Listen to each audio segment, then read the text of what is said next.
سلام أب وسط عدن وزعنكم علتها مدلواتنا اتكتاتلو كبراتن كبرانن ازي لومي تلفزيون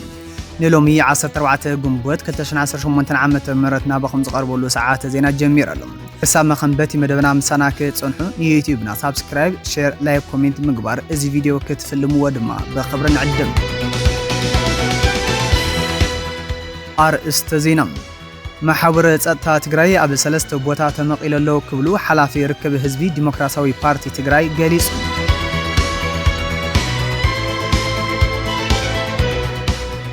እቲ ኣብ ማሕበራዊ ሚድያ ዝዘዋወር ዘሎ ናይ ፕሬዝደንት ኢሳያስ አፈወርቂ ደብዳቤ ሙሉእ ብሙሉእ ሓሶት ምዃኑ ተቃሊዑ ኣብ ልዕሊ ኢንስፔክተር ነጋሳ ኣሰፋ ግፍዒ ዝፈጸመ ውልቀ ሰብ ብዕድመ ልክዕ ጽኑ ማዕሰርቲ ተቐጺዑ መንግስቲ ኢትዮጵያ ሃገረ ግብጺ ኣብ ቀርና አፍሪካ ብምእታው ኢትዮጵያ ናይ ባሕሪ ኣፍደገ ንከይትረክብ ንምኽባብን ብዕቱብን ይሰርሕናሎ ክትብል ኸሲሳ ዝብሉን ካልኦትን ዜናታትን ብምሓዝ ዕለታዊ ዜናና ክንጅምር ኢና ሕዚ ድማ ናብ ዝርዝሮም ክነስግረኩም محاور ጸጥታ ትግራይ ኣብ ሰለስተ ቦታ ተመቂለሎ ክብሉ ሓላፊ ርክብ ህዝቢ ዲሞክራሲያዊ ፓርቲ ትግራይ ገሊጹ ኣብ ክልል ትግራይ ናገደደ ዝመጽ ዘሎ ፖለቲካዊ ቅልውላው ሓገዝ ንዝደልዩ ክፍልታት ማሕበረሰብ ሙሉእ ብሙሉእ ክርስዑ ይገብር ከም ዘሎ ሓላፊ ርክብ ህዝቢ ትግራይ ዲሞክራሲያዊ ፓርቲ ቲዴፓ ኣባል ጥምረት ሰላም ንኢትዮጵያ መምህር ደስታቸው ዓለም ሓቢሮም መምህር ደስታቸው ንጋዜጣዊ ጋሕታ ኣብ ዝሃብዎ ፍሉይ ቃለ ምሕተት እቲ ናይ ስልጣን ንሕንሕ ንመላእ ጸጥታ እቲ ክልል ኣብ ሰለስተ ቦታ ከም ዝመቐለን ሓደገኛ ኩነታት ከም ዝተፈጠረን ገሊጾም ኣለዎም መምህር ደስታቸው ዓለም ከም ዝገለጽዎ ኣብ ክልል ትግራይ እናተጋደደ ዝመጽ ዘሎ ናይ ላዕለዎት ኣመራርሓ ፖለቲካዊ ንሕንሕ ብሰንኩ ኩናት ዝተመዛበሉን ዝተጎድኡን ክፍልታት ማሕበረሰብ ሓገዝን ከይረኽቡን ሙሉእ ብሙሉእ ንክርስዑን ዕንቅፋት ኮይነሎ ኢሎም ኣብ ከቢድ ስቃይ ዘለው ስደተኛታት መምህራን ህፃናት ኣብ በብምዕቆቢኡ ዝርከቡ ተመዛበልትን ጀጋኑ ኣካል ጉዳኣትን ብሰንኪዚ ፖለቲካዊ ጸወታ ቆላሕታ ይስእኑ ከም ዘለውን ኣነጺሮም እዮም እቲ ሕዚ ዘሎ ምክፋል ኣብ መንጎ መራሕቲ ትግራይ ጥራሕ ተወሲኑ ዝተረፈ ዘይኮነስ ክሳብ ታሕተዋይ ክፍል ማሕበረሰብ ከም ዝወረደ እቶም ሓላፊ ገሊጾም ኣለዎም ዝኾነ ይኹን ህዝቢ መራሒኡ ናይ ምስዓብ ባህሪ ከም ዘለዎ ብምሕባር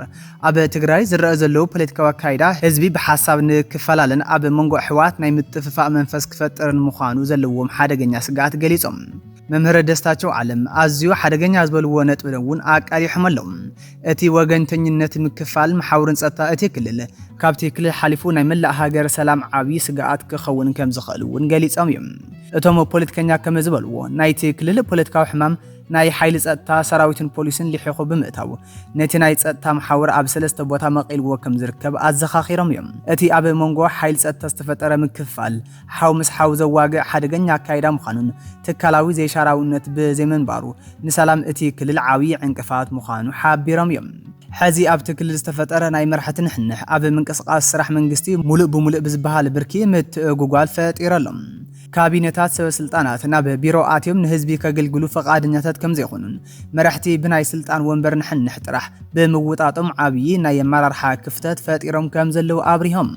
እዚ ካብ ሓላፊ ርክብ ህዝቢ ፓርቲ ቲዴፓ መምህር ደስታቸው ዓለም ዝወፀ ናይ ትግራይ ጸጥታ ሓይሊ ኣብ ሰለስተ ቦታ ተመቂለሎ ዝበልዎ ዝርዝር ኣስማት እቶም ኣብ ሰለስተ ተመቀሉ ጉጅለታት ሰራዊት ትግራይ ኣይጠቐሱን እቲ ኣብ ማሕበራዊ ሚድያ ዝዘዋወር ዘሎ ናይ ፕሬዝደንት ኢሳያስ ደብዳቤ ሙሉእ ብሙሉእ ሓሶት ምዃኑ ተቃሊዑ ኣብዚ ቀረባ መዓልታት ቤት ጽሕፈት ፕሬዝደንት ኤርትራ ንህዝብን ወከልቲ ማሕበረሰብ ትግራይን ኣብ በዓል ናጽነት ንክሳተፉ ዕድመ ሰዲዱ ዝብል ብፌርማ ፕሬዝደንት ኢሳያስ አፈወርቂ ዝተደገፈ ደብዳቤ ኣብ ፌስቡክን ቴሌግራምን ዓብይ ኣጀንዳ ኮይኑ እዩ ይኹን እምበር ሎሚ ሚድያና ብዝገበረቶ ጽኑዕ ናይ ሓቅነት መረጋገፂ ምርመራ እዚ ደብዳቤ እዚ ሙሉእ ብሙሉእ ሓሶትን ንፖለቲካዊ ካስቢ ተባሂሉ ዝተሰርሐ ድራማን ምዃኑ ኣረጋጊጽና ኣለና እቲ ዝተሰርሐ ፎቶ ክምርመርን ከሎ እቶም ኣጭበርበርቲ ዝፈጸምዎም ፍሉጣት ናይ ቴክኒክ ጉድለታት እውን ከም ዝስዕብ ተዘጋጅዮም ኣለዎም ቀዳማይ ቋንቋ መንግስቲ ኤርትራ ምስ ጉራብቲ ሃገራትን ክልላትን ርክብ ክገብርን ከሎ ወይ ብናይ ስራሕ ቋንቋ ብትግርኛ ወይ ድማ ብዓረብኛ እዩ ዝጽሕፍ እዚ ኣብ ማሕበራዊ ሚድያ ዝርጋሕ ዘሎ ደብዳቤ ግን ብእንግሊዝኛ ጥራሕ ዝተጻሕፈ ኮይኑ እቲ ኣጠቓቕማ ቃላት እኳ ወግዓዊ ዲፕሎማሲያዊ ፎርማት ዘይሓለወ እዩ ካልኣይ እቲ ኣብቲ ደብዳቤ ዘሎ ናይ ፕሬዝደንት ኢሳያስ አፈወርቂ ፌርማ ካብ ካልኦት ናይ ቀደም ሰነዳት ተቐሪጹ ኩሮብ ተገይሩ ዝተለጠፈ ኮይኑ ሕብሪ እቲ ቀለምን ጽሬትን ምስልን ካብቲ ናይቲ ጽሑፍ ፎንት ሙሉእ ብሙሉእ ዝተፈለየ እዩ ሳልሳይ ናይ ኤርትራ ማህተም ጽሬቱ ዝጎደሎ ካብ ኢንተርኔት ብብቕዓት ዘይብሉ መንገዲ ዳውንሎድ ተገይሩ ዝተለጠፈ ፎቶሾፕ ምዃኑ ብግልጽ ይዘርኢ። ራብዓይ ናይ መወዳእታን እዚ ደብዳቤ እዚ ክሳብ ሕዚ ብዝኾነ ይኹን ናይ ኤርትራ ሚኒስተር ሓበሬታ ወይ እውን ወግዓዊ ናይ ኤክስ ገጻት ሚኒስተር የማነ ገብረ መስቀል ኣይተዘርግሐን። ናይ ጂኦፖለቲካ ክኢላታት ከም ዝብልዎ ኣብዚ እዋን ኣብ ቀርኒ ኣፍሪካ ብፍላይ ድማ ኣብ መንጎ ኢትዮጵያ፣ ግብፂ፣ ኤርትራን ጸጥታን ትግራይን ዝተፈላለዩ ወጥርታት ኣብ ዘለውሉ ሰዓት ከምዚኦም ዝበሉ ናይ ሓሶት ሰነዳት ማሕበራዊ ሚድያ መልቃቕ ኣብ መንጎ ህዝብታት ሓዱሽ ናይ ጥርጣረን ምስቅልቅልን ሃዋህውን ምፍጣር ዝዓለመ እዩ ተባሂሎም። ክቡራት ተኸታተልቲ ሎሚ ሚድያ ኣብ ማሕበራዊ ሚድያ ዝርከቡ ዜናታት ኩሎም ሓቂ ከም ዘይኾኑን እዚ ናይ ፕሬዝደንት ኢሳያስ ዕድመ ተባሂሉ ዝተዘርግሐ ሰነድ እውን ብፎቶሾፕ ዝተሰርሐ ናይ ሓሶት ዜና ምዃኑ ከነረጋግፀልኩም ንፈቱም። ንስኻትኩም ከ እዚ ደብዳቤ እዚ ንመጀመርያ እዋን ክትርእይዎን ከለኹም ሓቂ መሲልኩም ዶ ነይሩ? ከምዚኦም ዝበሉ ናይ ሓሶት ጸብጻባት ብምንታይ ዕላማ ይስርሑ ይመስለኩም? ናትኩም ርእይቶ ኣብ ኮሜንት ኣካፍሉና። ኣብ ልዕሊ ኢንስፔክተር ነጋሲ ኣሰፋ ግፍዒ ዝፈጸመ ውልቀ ሰብ ዕድመ ልክዕ ዕጹን ማዓሰርቲ ተቐጺዑ። ኣብ ዝሓለፉ መዓልታት ኣብ ማሕበራዊ ሚድያ ሓደ ናይ ፖሊስ መስዋእቲ ዝምልከት ምስሊ ብምልቃቕ ሕዚ ከም ዘጋጠመ ሓዱሽ ፍጻመ ጌርካ ክውዛዕ ቀኒ እዩ። ይኹን እምበር ርክብ ህዝብን መንግስትን ከተማ ሽረ እንዳስላሴ ሎሚ ጉንበት 2018 ዓ.ም ኣብ ዝሃቦ መግለጺ እቲ ኩነታት ናይ ዝሓለፈ ዓመት ታሪኽ ምዃኑ ብምግላጽ እቲ ገበነኛ ድማ ብቤት ፍርዲ ናይ ዕድመ ልክዕ ዕጹን ማዓሰርቲ ከም ዝተበየነሉ ኣፍሊጡ ኣሎ። ከምቲ እቲ መግለጺ ዘነጸሩ እቲ ኩነታት ዘጋጠመ ኣብ ዝሓለፈ ዓመት 2007 ዓ.ም ሚያዝያ ከባቢ ብዕለት 25 ብግምት ሰዓት 4 ምሸት ነይሩ።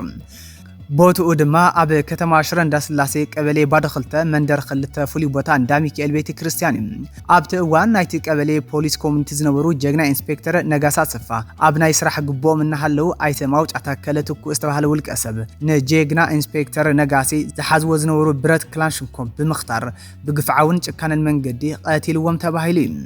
በዚ ዝተፈጸመ ከቢድ ናይ ቅትለት ገበን ክሲ እቲ ክሲ ክምርመረ ድሕሪ ምጽናሕ ማእኸላይ ቤት ፍርዲ ዞባ ምዕራብ ምድብ መጋባእያ ሽረ ስላሴ ብዕለት 10 ወርሒ 9 2018 ዓ.ም ኣብ ዝወዓለ መጋባእያ ውሳነ ኣሕሊፈሎም። ቤት ፍርዲ ነቲ ገበን ውዲት ዝተመልኦን ሕሰም ዝፈጠረን ምዃኑ ብምርጋጽ ኣብ ልዕሊ እቲ ገበነኛ ኣይተ ማውጫ ታከለ ትኩ ብናይ ዕድመ ልክዕ ዕጹን ማእሰርቲ ክቕጻዕ በይነሎም። መምሕዳር ከተማ ሽረ እንዳስላሴ ኣብ መወዳእታ መልእኽቱ ሕዚ ብሓደ ሓደ ውልቀ ሰባትን ውልቀ ሚድያታትን ነዚ ዝሓለፈ ዓመት ፍጻመ እዋናውን ናይ ቀረባ ሓዱሽን ኩነታት ብምምሳል ኣብ ማሕበራዊ ሚድያ ዝውዛዕ ዘሎ ሓበሬታ ሙሉእ ብሙሉእ ካብ ሓቂ ዝረሓቐ ምዃኑ ህዝቢ ክፈልጥ ከም ዘለዎ ኣተሓሳሲቡ። ክቡራት ተኸታተልቲ ሎሚ ሚድያ ምእንተ ህዝብን ሰላምን ክብሉ ኣብ ሽረ እንዳስላሴ ኣብ ስራሕ እናሃለው ዝተሰውኡ ኢንስፔክተር ነጋሲ ኣሰፋ ዘለዓለማዊ ዝኽሪ ንምንየሎም። መንግስቲ ኢትዮጵያ ሃገረ ግብፂ ኣብ ቀርኒ ኣፍሪካ ብምእታው ኢትዮጵያ ናይ ባሕሪ ኣፍ ደገን ከይትረክብ ንምኽባብን ብዕቱብ ትሰርሕ ከም ዘላ ኸሲሶም። ወሃብ ቃል ኣምባሳደር ነቢያት ጌታቸው ሚኒስተር ጉዳያት ወፃኢ ኢትዮጵያ ኣብ ዝሃብዎ መግለጺ ግብፂ ኣብ ልዕሊ ኢትዮጵያ ትኽተሎ ዘላ ናይ ምኽባብን ስትራቴጂካዊ ረብሓታት ናይ ምዕንቃጽን ፖሊሲ ብጽኑዕ ኮኒንዎሎም። ወሃብ ቃል ሚኒስተር ወፃኢ ጉዳያት ኣምባሳደር ነቢያት ጌታቸው እቲ ሚኒስተር ኣብ ዝሃብዎ መግለጺ ኣብ እዋናውን ፖለቲካውን ኩነታት እቲ ዞባ ሰፊሕ መብራህሪ ንሚድያታት ሂቦምሎም። ጋዜጠኛታት ብዛዕባ እቲ ግብፂ ኣብ ኤርትራ ጅቡቲን ኬንያን ትገብሮ ዘላ ናይ ርክባት ምስፋሕ ምንቅስቃስ ንዝቐረበሎም ሕቶ ክምልሱን ከለው እዚ ምንቅስቃስ እዚ ንኢትዮጵያ ንምኽባብ ዘንጸባርቕ ካብ ኣፍ ደገ ባሕሪ ንምክልኻል ዝዓለመን ኢሎም። ግብፂ ኣብ ቀርኒ ኣፍሪካ ትገብሮ ዘላ ምንቅስቃስ ናይ ኢትዮጵያን ስትራቴጂካዊ ሕልምታትን ንምዕንቃፍ ዝዓለመ እዩ። ኢትዮጵያ ንህዝባ ዝበቅዕ ቁጠባውን ልምዓታውን ሽቶታት ንምምላእ ናይ ባሕሪ ኣፍ ደገን ምርካብ እትገብሮ ዘላ ጻዕሪ ንምስትእጉጓል ግብፂ ትሰርሕ ከም ዘላ ዝሓበሩ እቶም ወሃብ ቃል እዚ ኣገባብ እዚ ናይ ኢትዮጵያ ዓብላሊ ተራን ምድራት እና ናይ ልምዓት ስትራቴጂን ባህግን ንምቁራጽ ካይሮ እትኽተሎ ዘላ ፍሉጥ ፖሊሲ ኢሎም።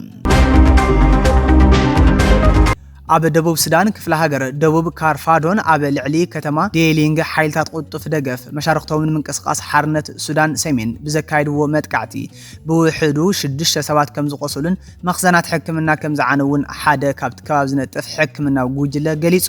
ጉጅለ ሓካይም ሱዳን ኣብ ዘውፅእ መግለጺ እቲ መጥቃዕቲ ከም ዝተፈጸመ መኽዘናት ቀረብ ሕክምና እታ ከተማ ሙሉእ ብሙሉእ ከም ዝዓነወውን ኣብሪህሎም።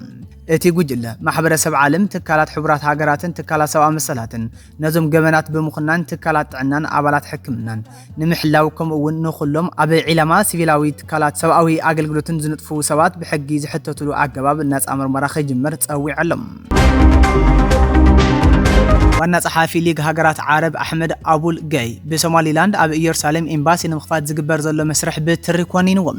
ኣቡል ገይት ኣብቲ ዝሃቦ መግለጺ ከምዚ ዓይነት ስጉምቲ ብሕጋዊ መንገድን ባዶን ንዓለምን ዓረብን እስላማውን ዘይቕበል ምልዓዓል ዘበግስን እዩ ክብል ነጺግዎም። ከምዚ ዝበለ ምቅርራብ ኣብ ምብራቃዊ ኢየሩሳሌም ምዕራባዊ ገማግም ባሕርን ቃዛን ዘይሕጋዊ ጎባጣ ሱር ንምስዳድ ካብ ዝኾነ ሕጋዊ ደረጃ ዘይብሎምን ትካላትን ዞባታትን ዘይሕጋዊ ኣፍልጦ እስራኤል ምድጋፍ ዝዓለመ እዩ ይብል እቲ መግለጺ። እዚ ስጉምቲ እዚ ኣብ ልዕሊ ሓድነት ሉዓላውነትን ሶማልያን ቁልዕ መጥቃዕቲ ይፍጸም ከም ዘሎ ብምግላጽ ኣብ ልዕሊ ሉዓላውነት ሓንቲ ኣባል ሃገራት ዓረብ ኤምሬት ሕብረት ኣፍሪካን ሕቡራት ሃገራትን ዘይቅቡል ምግሃስ ምዃኑ ኣስሚሩሉ። ኣብ ቀርኒ ኣፍሪካ ጽልዋ ንምስፋሕ ዝዓለመ እዩ ዝበለ እቲ መግለጺ ነዚ ኣብቲ ዞባ ዘለዎ ውጥርን ዘይምርጋእን ከጋድን ምዃኑ እውን ይሕብር። ኡጋንዳ ብሰንኪ ምስፍሕፋሕ ቀታሊ ሕማሚ ኢቦላ ናብ ጎረቤት ሃገረ ዲሞክራሲያዊት ሪፐብሊክ ኮንጎ ካብን ናብን ዝግበር ዝነበረ በረራታት ንግዚኡ ከም ዘቋረጸቶ ዕላው ገይራላ። ቋሚ ጸሓፊት ሚኒስትር ጥዕና ዲያና ኣትዊን ኣብ ካምፓላ ኣብ ዘውፀተ መግለጺ ብምክትል ፕሬዚደንት ኡጋንዳ ጀስካ ኣሉፓ ዝምራሕ ሃገራዊ ሓይሊ ዕማም ኣብ መንጎ ኡጋንዳን ዲሞክራሲያዊ ሪፐብሊክ ኮንጎን ዝግበር ዝነበረ ካብን ናብን በረራታት ኣብ 48 ሰዓታት ተግባራዊ ክኸውን ምዃኑ ገሊጻ እያ። እዚ ስጉምቲ ኣብ ዝሓለፈ ሰሙን ኣብ ርእሰ ከተማ ኡጋንዳ ካምፓላ ክልተ ካብ ወፃኢ ዝኣተው ሕሙማት ኢቮላ ድሕር ምርካቦም ምዃኑ ጸብጻባት ይሕብሩ። ወዲ 59 ዓመት ኮንጎዊ ኣብ ካምፓላ ኣብ ዝርከብ ኪቡሊ ሙስሊም ሆስፒታል በቲ ሕማም ክመውትን ከሎ ካልእ ሕሙም ድማ ኣብ ሃገራዊ ሪፈራል ሆስፒታል ሙላጎ ተነጺሉ ይርከብ።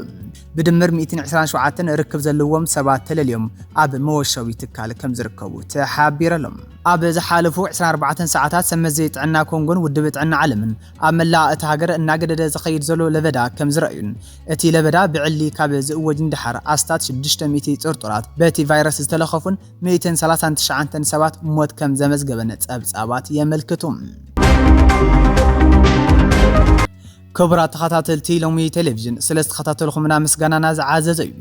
ንዩቲዩብና ሳብስክራይብ፣ ሼር፣ ላይክ፣ ኮሜንት ከም ዝገበርኹም ብምትእማን ኣብ ናይ ጽባሕ ሰዓት ዜና ክሳብ እንራኸብ ሰላም።